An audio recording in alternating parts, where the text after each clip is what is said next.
There's a reason that image unsettles you. A single person. Walking alone. In a misty forest. No noise. No crowd. No validation. Just silence. And your brain doesn't know whether to admire them, or fear them. But here's the part nobody tells you. That image isn't about loneliness.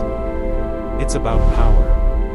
Because the person who can walk alone in the fog is the person who doesn't need approval to exist.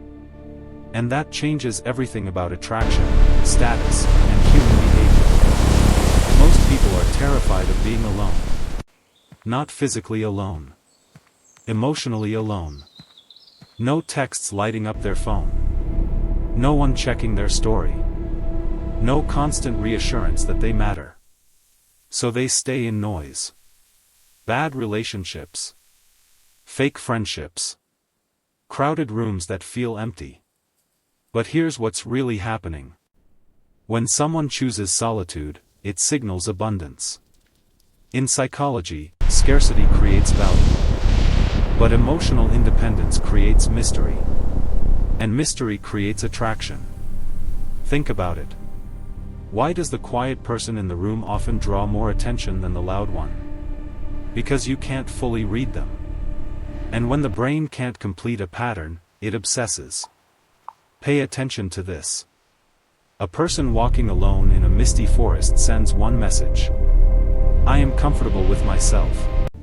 And comfort with self is rare. Rarity is attractive.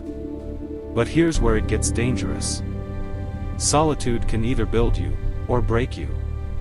And most people use it the wrong way. There's a massive difference between being alone, and feeling abandoned. One is chosen.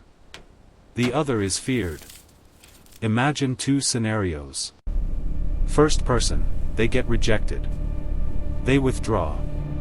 They scroll for hours. They replay conversations in their head. Second person, they get rejected. They go for a long walk. They reflect. They improve. They recalibrate. Same event. Different, but chosen solitude. That activates self-regulation. Creativity. Strategic thinking. This is why some of the most influential thinkers sought isolation. Not because they hated people.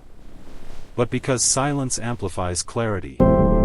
And clarity builds confidence. Here's what's really happening. When you can sit alone without distraction, you start seeing your own patterns. Your insecurities. Your validation addiction. Your fear of not being chosen. And this is where it gets uncomfortable. Because once you see it, you can't unsee it. But that discomfort? That's growth starting. And the people who survive that stage come out different. Sharper. Calmer. Harder to manipulate. Which leads to something most people miss about attraction. Attraction isn't just about looks. It's about perceived value. And perceived value is deeply tied to independence. When someone feels like they need you, you feel pressure.